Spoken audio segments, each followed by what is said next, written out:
Sobat Investor, senang sekali kembali lagi kita hari ini untuk berbincang-bincang ya Sobat Investor dengan saya Nadine Hedra di program Break Time IDX Channel. Sobat Investor, hari ini bagaimana nih kabarnya dan bagaimana kabar portofolionya menjelang libur panjang nih Sobat Investor. Hari Rabu nanti bursa kita udah tutup ya untuk analisa pasar sahamnya. Jadi besok itu hari perdagangan terakhir di bulan Juni. Nah, sementara itu kita cek dulu penutupan indeks harga saham gabungan pada sesi pertama tadi. Dan ternyata ditutup menguat tipis ya, bertambah sekitar 0,14% atau bertambah 9,506 dan sekarang berada di posisi 6.649,239. Nah, ada 242 saham yang menguat, 291 saham yang melemah, serta 194 saham yang stagnan. Kira-kira portofolionya Sobat Investor ada di sebelah mana ini? Dan tema yang akan kita bahas hari ini adalah prospek saham pertambangan di semester 2 2023. Nah, sebelum itu saya mau nyapa dulu nih Sobat Investor yang baru join. Hai, ada Febri Rianto, ada juga Reski Ahmad, stay tune terus ya, ada juga Dwiki, dan tadi ada yang bilang halo Mbak Cantik dari Nando Tarhengki. Ya dong, hari ini penampilannya makeupnya bagus banget ya. Aku makeup pakai produk-produknya Wardah loh Sobat Investor, tentunya alkohol free, terlihat flawless dan sangat natural kan. Jadi Sobat Investor yang mau mencoba makeup atau tertarik dengan produk-produk makeup boleh nih dibeli produknya Wardah. Nah, ada juga tadi hai Mas Asbur Hanudin dan Mas Nando, tadi aku udah say hello juga. Ada nih Ghost Beat Lyrics, hai Ferry Saputra. Nah, pada bagian ya Sobat Investor, nanti kita cek dan dicek portofolionya Sobat Investor. Oke. Nah, sektor pertambangan diprediksi masih akan menjadi primadona ya di tahun 2023 ini. Namun, sejumlah sentimen menjadi penghambat kinerja emiten-emiten pertambangan nih Sobat Investor. Sentimen pertama datang dari harga komoditas batu bara yang menunjukkan tren penurunan. Menyusul pula melemahnya permintaan dari Cina. Nah, kemudian baru-baru ini pemerintah mengumumkan melarang ekspor mineral mentah nih, terutama bauksit mulai Juni 2023. Cukup menarik juga ya, karena di semester 2 ini bursa akan kedatangan anggota baru juga, yaitu Aman Mineral Internasional. Kira-kira ada yang udah baca prospektusnya Aman? Dan ini termasuk kategori big juga ya untuk dana yang diraupnya nih Sobat Investor.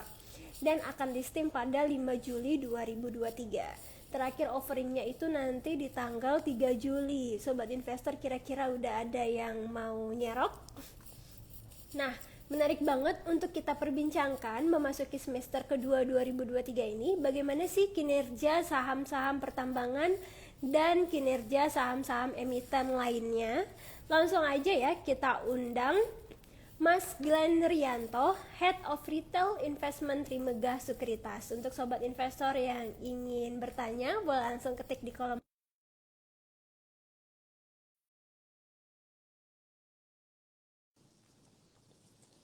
Ya, sekalian kita menunggu Mas Glenn-nya. Oke, Ya, baik. Selamat halo, siang, halo, Mas Glenn. halo teman-teman semua. Iya, selamat siang. Kedengaran Suara jelas, saya terdengar jelas, dengan jelas. jelas? Oke, baik. Mas Glenn, gimana kabarnya hari ini dan kabar Waduh, kalau kabar portofolionya? portofolio kayaknya berapa bulan ini nggak kemana-mana ya, karena IHSG kita juga lagi lesu, transaksi kan juga sepi. Mungkin itu yang teman-teman investor rasain semua nih. Jadi mungkin banyak yang penasaran, nanti kita jawab bareng-bareng ya di acara siang ini ya. Oke, baik. Mas Glenn, boleh dong prediksi indeks harga saham gabungan untuk minggu Oh, ini, hari ini kalau dan menurut besok? gua selalu ya IHSG itu menjelang libur itu pasti sepi. Ditambah lagi kan market kita IHSG 1 bulanan terakhir ini transaksi udah turun terus, sekarang udah di bawah 10T.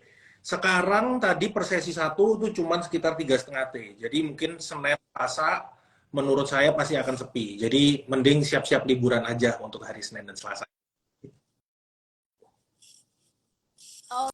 Oke, baik. Jadi ya udah deh liburan aja ya 1 minggu ini. Kita tunggu nanti minggu depannya. Nah, Mas Glenn, aku mau nanya nih tentang soal pertambangan ya, sektor pertambangan. Kenapa sih masih menjadi primadona tahun ini? Ya, Bukannya masa-masa itu udah lewat mungkin ya? sebenarnya banyak yang menganggap masih jadi primadona itu karena satu dari sisi dividen, itu pertama. Seperti yang kita tahu, sektor pertambangan, terutama batu bara, itu kan selalu memberikan dividen yang wow. Ya, jadi dari kita melihat dari tahun ke tahun, dividen yield-nya itu selalu sekitaran 10% ke atas, kadang 20%. Even PTBA kemarin kan 30% tuh dividen yield-nya kan. Jadi mungkin primadonanya dari sisi situ, dari sisi dividen. Tapi mungkin kalau kita lihat prospeknya untuk nanti di semester 2, seperti yang Mbak Nadine bilang tadi, yes, benar. Kelihatannya akan melambat karena harga komoditasnya turun. Oke, baik. Nah, kalau misalnya untuk semester 2 nih, proyeksi bagaimana Ya, saham-saham pertambangan nih, Mas jadi Glenn? kalau untuk semester kedua ya, saya sih melihat sektor pertambangan itu kan pasti bergantung kepada negara-negara yang beli. Indonesia ini kan tambangnya, pertambangannya, komoditasnya semuanya kan ekspor sebagian besar. Ekspornya mungkin teman-teman juga udah pada tahu, kebanyakan itu kan ke China, terus juga ke India. Nah, dan mungkin saya teman-teman juga pasti sudah sering kalau China ekonominya kan sedang melambat dan beberapa ekonom sudah memangkas proyeksi pertumbuhan ekonomi untuk Cina di tahun ini yang semula hampir 6%-an ke 5%-an nih. Jadi kalau China melambat, udah pasti permintaan dan penggunaan untuk komoditasnya juga melambat kan. Nah, itu sebabnya gua melihat sektor batu bara dan sektor komoditas ini untuk semester kedua agak berat memang. Jadi teman-teman mungkin perlu agak hati-hati ya kalau masih demen banget nih yang untuk trading di sektor batubara. Oke, baik. Nah, soalnya kan kita juga ada larangan ekspor beberapa mineral nih ya kan, Mas Glenn. Nah, dan ternyata kita akan kedatangan tamu di bursa kita untuk produknya Aman Mineral nih, Mas Glenn. Nah, itu kira-kira prediksinya gimana nih waktu Oke, awal listing mungkin nanti? gue agak cerita sedikit ya. Jadi pemerintah untuk melarang ekspor biji mentah. Sebenarnya ini adalah sesuatu yang positif karena kalau teman-teman berkaca ke beberapa tahun belakang, Indonesia itu kan kebanyakan misalnya dari nikel yang diekspor itu adalah bijinya, nikel ore. Terus semuanya bauksit dan lain-lain yang diekspor itu adalah ore-nya. Di mana itu terus Presiden Jokowi kan melihat kalau kita cuma ekspor ore-nya doang, nggak ada value added, lama-lama ya nggak ada untuk membantu Indonesia bertumbuh gitu kan. Karena kita tinggal nambang, ya udah kita jual, nambang kita jual. Itu satu, untuk membuka lapangan kerja baru juga susah. Yang kedua, nanti untuk pendapatan devisa juga terbatas karena kan kita cuma jual bijinya doang. Makanya terus Presiden Jokowi dengan Kementerian ESDM bilang, guys, habis ini untuk ore-nya, untuk biji-bijiannya itu harus diolah terlebih dahulu. Nah, sebenarnya ini adalah sesuatu yang sangat positif kita melihatnya ya. Jadi ini bisa memajukan industri pertambangan di Indonesia, bisa membantu menambah pendapatan devisa juga. Makanya kalau teman-teman perhatiin, perusahaan-perusahaan atau emiten-emiten pertambangan yang punya smelter, ini sangat menarik. Salah satunya ya Aman Mineral nih, mau IPO kan. Itu kan IPO nanti di bulan depan, awal Juli ya kalau nggak salah ya. 5 Juli ya. Iya, tanggal 5 mereka Juli. itu kan punya smelter nih untuk koper. Kalau teman-teman udah dengar juga, BRMS itu kan nantinya akan menjual ore-nya itu ke si Aman Mineral. Jadi Aman Mineralnya yang ngolah. Jadi kalau ternyata memang ore ini di-ban secara penuh, Aman Mineral aman karena dia punya smelter. Kayak namanya nih, Aman Mineral, aman. Aman, oke, baik. Nah, kira-kira sahabat investor ada yang mau beli ini IPO-nya atau enggak? Nah, kalau untuk panjang nih, Aman Mineral nih, Mas Glenn, kira-kira kita wait and see dulu atau Kalau langsung beli ini di harga menurut saya IPO-nya? nggak ada salahnya untuk teman-teman ikut di IPO-nya ya. Eh, karena memang ya mungkin dapat pun nggak akan banyak ya seperti yang kita tahu lah IPO dapat mungkin mentok-mentok juga 10 belasan persen atau 20% mungkin kalau yang di bawah 100 juta kan agak lebih gede kalau yang di bawah 100 juta ya. Jadi menurut gua ikut aja sambil kita pantau nanti prospek industrinya ke depannya seperti apa. Menurut gua untuk copper kan Aman Mineral ini kan gedenya di emas dan di gold dan copper ya. Goldnya ini kan dia juga salah satu yang terbesar di dunia di Indonesia kan dia terbesar setelah Freeport. Jadi sebenarnya prospeknya ini masih sangat menarik. Jadi saran gua ikut aja porsi yang nyaman buat teman-teman sambil kita nanti pantau harga komoditasnya seperti apa, prospek kedepannya, kelanjutannya, kinerjanya seperti baru pelan-pelan nambah di market. Oke, baik. Karena kalau misalnya awal-awal kita belum tahu ya, belum bisa juga baca candle-nya ya, Mas Glenn ya. Jadi kalau mau wait and see boleh, kalau mau beli sedikit terus dipegang sampai seterusnya juga nggak masalah ya, Mas Glenn ya. Nah, Mas Glenn, kalau misalnya nih aman dibandingkan dengan Medco, Antam ataupun Bukit Oke, Asam, ini gimana nih, kalau Mas? kita bandingin ya, mungkin paling dekat itu ya kita lihat dari Medco-nya lah. Medco ini kan adalah induknya dari si Aman Mineral. Medco itu punya sekitar 20-30%-an.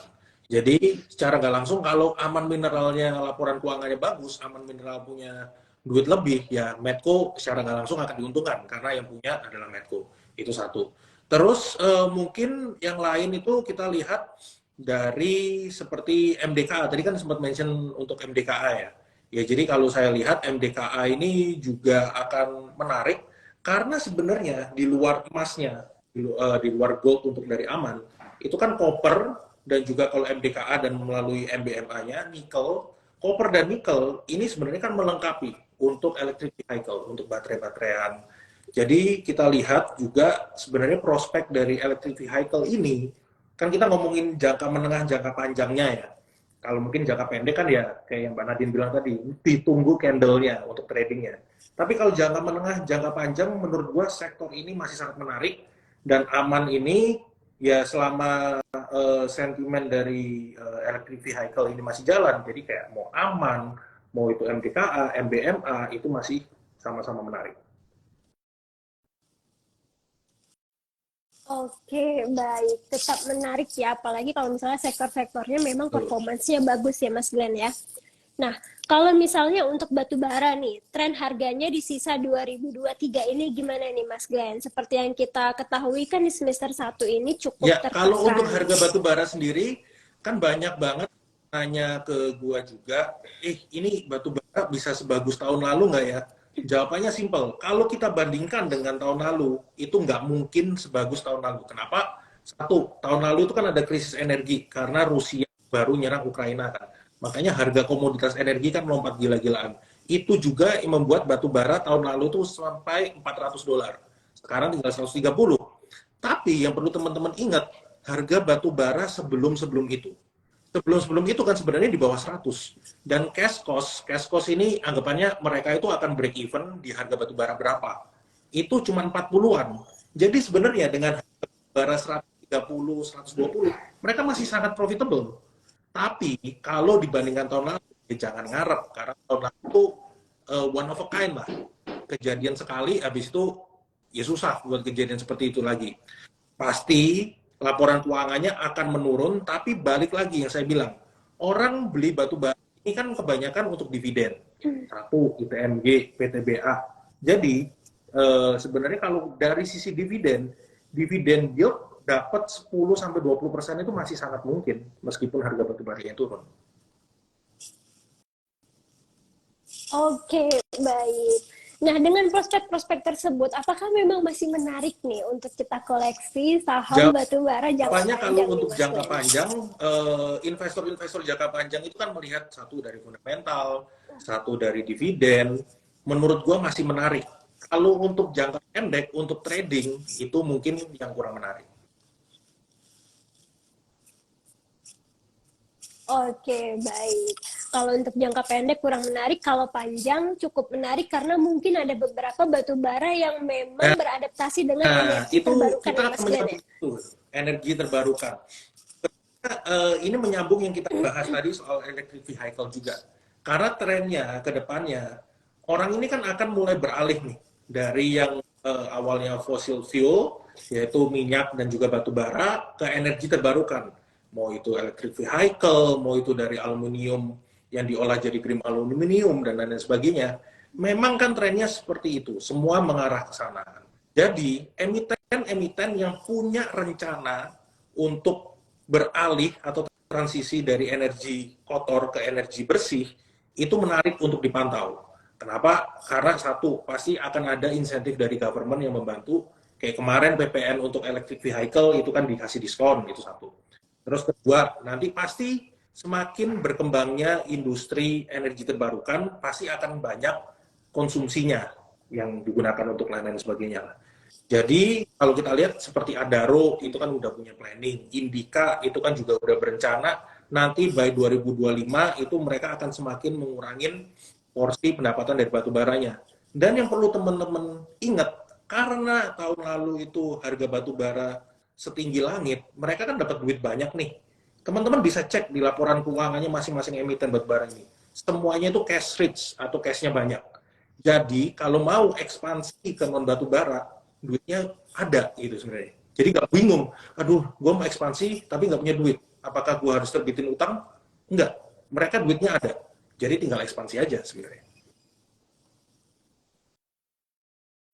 Oke, baik. Nah, Mas, kalau misalnya selain sektor batu bara nih, kira-kira untuk jangka panjang sektor apa atau emiten apa sih Oke, yang layak ini untuk mungkin kita jawaban gue koleksi? akan mirip dengan jawaban teman-teman di market lainnya, yaitu sektor consumer untuk di semester 2. Kenapa? Karena kalau kita lihat, satu, ini kan akan masuk tahun politik ya.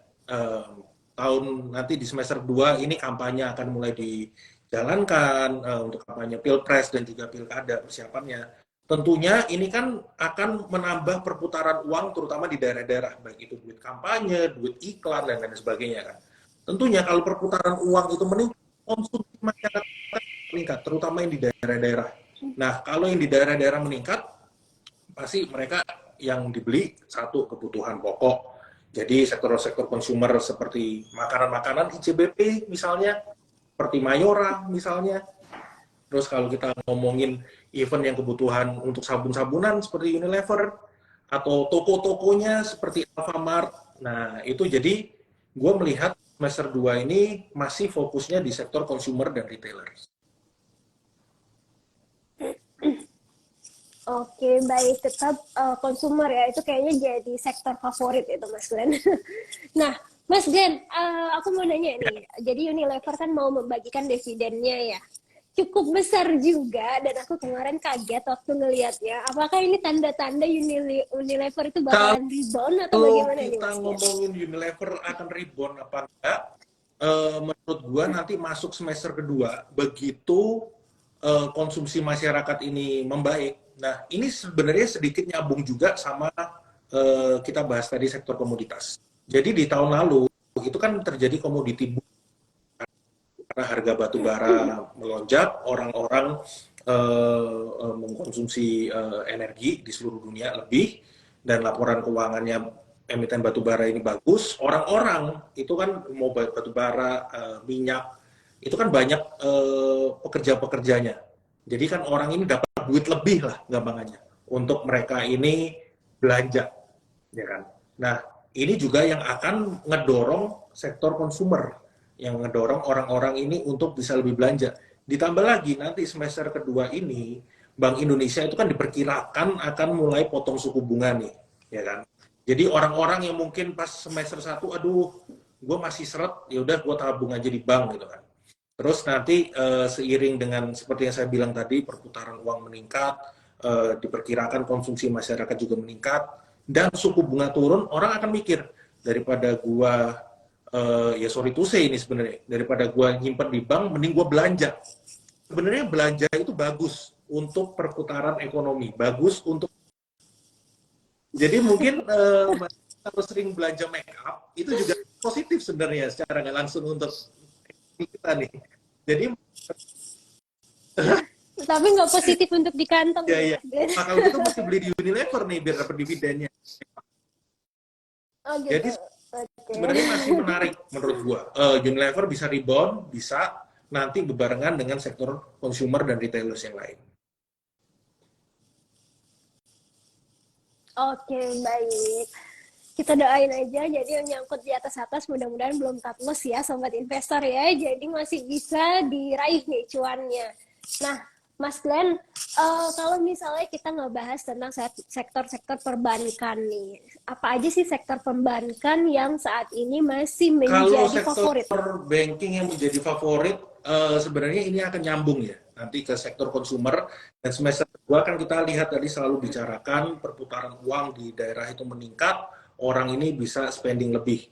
Kalau kita melihat orang perputaran duit di daerah meningkat, tentunya banking itu orang akan identik dengan BBRI, ya kan? Di daerah-daerah di luar Jawa. Jadi kita melihat ya BBRI ini adalah salah satu bank besar yang masih sangat menarik. Terus kita juga perlu perhatikan nanti bank-bank gede lainnya ini mana yang mulai fokus ke UMKM, karena lihat ya UMKM ini juga berpotensi meningkat nih, berpotensi membaik. Nanti kalau semester 2 ada kampanye, orang-orang mulai belanja, ya kan, orang-orang ini mulai bikin spanduk, ngiklan dan lain-lain.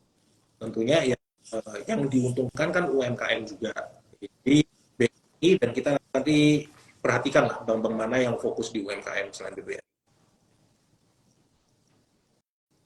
Oke, baik. Mas Glenn, ada beberapa pertanyaan dari sobat investor dari @velvel.rian. Saham yang bagus buat pemula untuk saham blue chip Kalau apa yang ya, saya Mas? saranin selalu pilihan yang nggak pernah salah itu BBCA.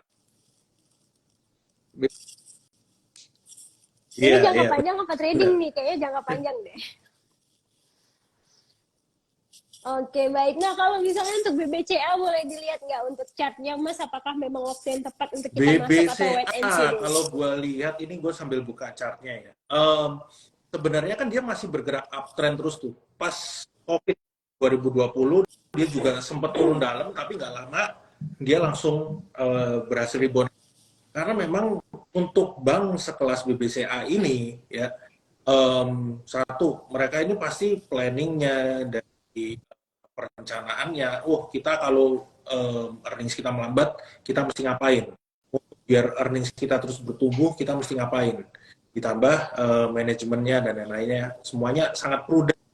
Jadi BBCA ini menurut gua kalau ada koreksi atau justru ada koreksi dalam, itu mungkin di kisaran 4.600 sampai di support MA 100-nya 8.800 itu boleh banget nambah di. Oke, baik. Sepertinya kayak BBCA itu kan baru banget stock split ya. Kok udah 10.000 lagi aja gitu Makanya ya? orang tuh Cepet banget. selalu melihatnya, aduh, gue bingung beli apa, beli BBCA aja deh. Nggak pernah salah kayaknya beli BBCA. Oke, sebenarnya banyak lagi saham-saham yang bagus selain BBCA dan BBNI, BMRI. Yang penting udah beli Kita aja mulai aja dulu ya dulu. kan, Mas Ya. Glenn ya. Iya benar. Tadi ada juga tuh yang nanya, saya itu pemula, lebih bagus reksadana atau saham gitu. Nah, boleh nih dicek dan dicek lagi untuk di YouTube ataupun pembahasan yang lainnya ya, sobat investor ya. Nah, Mas Glenn ada pertanyaan selanjutnya dari @yupili. PTBA gimana nih Oke, untuk chartnya? PTBA untuk secara teknikal perlu diingat ya, PTBA hari ini kan dividen, makanya minus 15%, wajar karena dividennya kemarin juga dividen yieldnya kan 30%-an ya teman-teman. Jadi ini koreksi wajar sebenarnya teman-teman. PTBA itu next-nya itu ada support di kisaran 2.730 dan juga ada di kisaran 2.900. Nah, jadi sebenarnya bisa koreksi-koreksi pun bisa jadikan kesempatan untuk buy on weakness di PTBA. Karena memang habis bayar dividen, udah pastilah ex dividend date. Udah pasti dividen trap, hati-hati ya sobat investor ya. Nah, baik. Mas ada pertanyaan selanjutnya dari Ari Dwi Purnomo. Mas boleh bahas Oke, BBRI dan BBRI. Telkom nggak? BBRI sebenarnya juga mirip sama kayak BBCA. BBRI ini kan dia udah naik banyak, udah sempat mencapai all time high-nya juga kayak BBCA. Jadi orang mungkin kalau gue saranin orang yang baru investasi kalau nggak BBCA ya BBRI. BBCA ini banknya sejuta umat. Kalau BBRI ini kan kayak yang kita bilang tadi di daerah semua cabangnya ada ya BBRI. Dari sisi teknikalnya dia juga masih uptrend, dia masih terus bertahan di atas EMA 20-nya. Kalau ada pullback atau koreksi, entry yang menarik itu bisa disper sampai ke kisaran 5.200 itu untuk BBRI.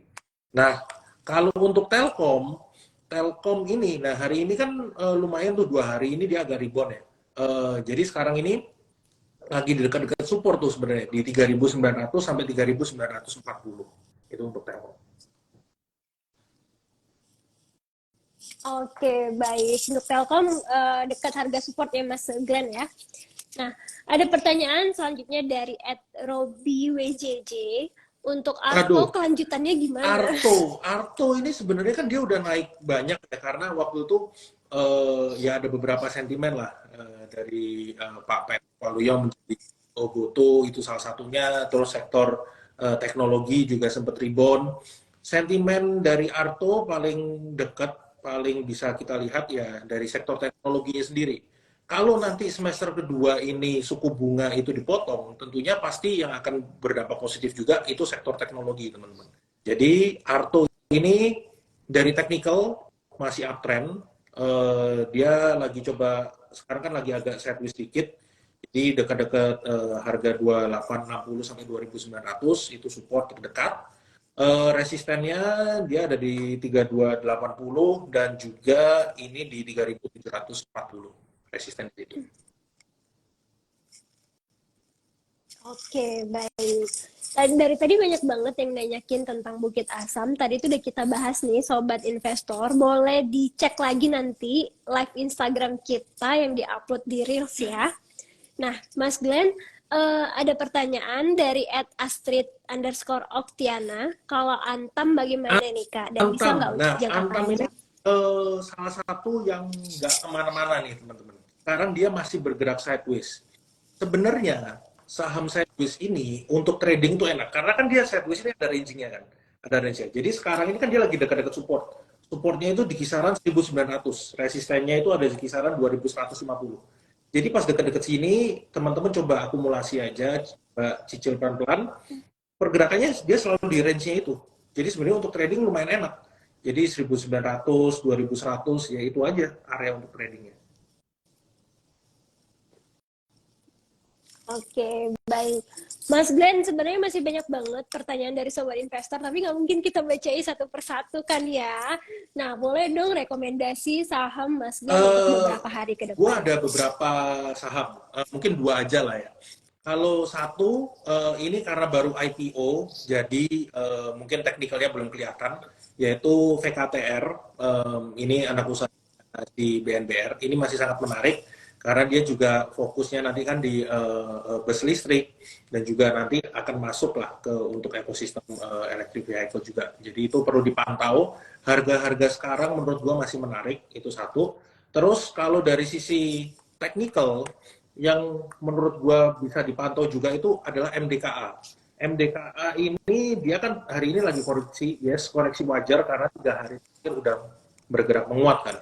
Di harga-harga sekarang itu di dekat entry tadi itu gue lihat di kisaran 3020 sampai 3140 ini menarik untuk entry dan dia berpotensi membentuk double bottom. Resistennya di 3400. Oke, baik. Mas Glenn, terima kasih banyak untuk rekomendasi sahamnya. Sampai jumpa di sesi break time Saya selanjutnya. thank you, Selamat thank you. siang. Nah, Sobat Investor, itu dia tadi live kita dengan Mas Glenn Rianto, Head of Retail Investment Trimegah Sekuritas. Seru sekali ya, jadi ada beberapa saham rekomendasi, salah satunya VKTR, boleh nih dicekidot juga. Jangan lupa untuk ngecek fundamentalnya ya Sobat Investor. Ada juga Medco tadi. Nah, kita udah ngebahas beberapa saham seperti BBCA, Antam, PTBA, dan yang ketinggalan boleh dicek lagi nanti di Reels-nya IDX Channel ya, Sobat Investor. Nah, itu dia tadi perbincangan kita. Dan boleh nih ditonton terus IDX Channel TV. Boleh baca juga website kita di www.idxchannel.com. Follow sosial media kita di Instagram dan Twitter di @idx_channel, serta YouTube di @idxchannel_, TikTok di IDX Channel, serta Facebook di @idxchannel.com. Terima kasih ya Sobat Investor. Saya Nadine Hedra, pamit undur diri.